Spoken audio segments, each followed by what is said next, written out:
France's contribution to the outbreak of the war. After the peace treaty of Versailles, France concluded no real peace with its neighbor Germany.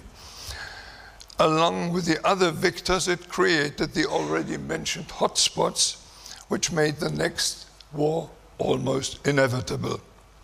France tried on 4 ways to undermine German sovereignty and its external security.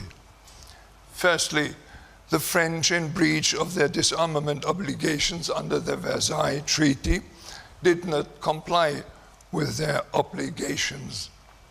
Secondly, the French government from 1927 to 1933 successfully blocked the Geneva disarmament negotiation and so prevented Germany from becoming again capable of self-defense.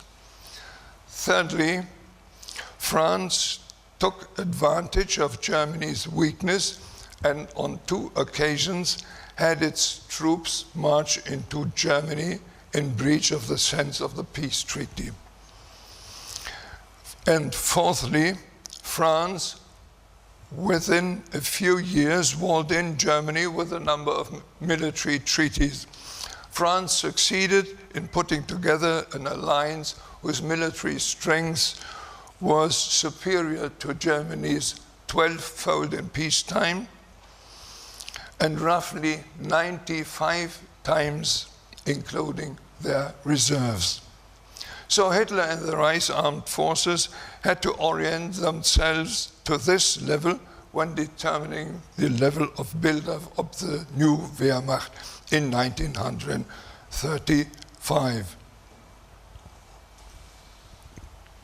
Even before Hitler had occupied the remainder of the Czech Republic in January 1939, and thus before he had delivered a casus belli to France, the French government intervened from Paris in the Polish-German negotiations about Danzig and torpedoed them. At that time, Hitler's modest proposal was still valid, and that proposal reads, Danzig politically comes to Germany, but economically remains with Poland. On the 26th January of 1939, thus before the Czechia occupation, the French Prime Minister Daladier and his Foreign Minister Bonnet advised the Warsaw government to reject the requests of certain neighbors with a categorical no. Yet Paris knew Hitler well enough to know that he wouldn't let the Danzig issue remain unsolved. Thus, Daladier's advice of the categorical no for the German requests meant nothing other than deliberately to opt for war.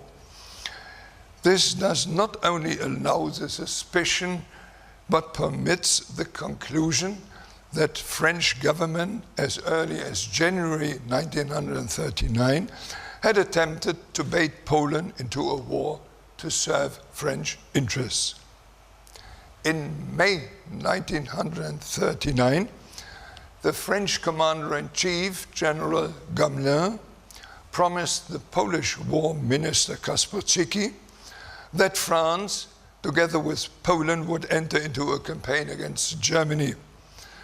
The French Prime Minister Daladier knew that Gamelin did not intend to honor this promise if and when the need arose.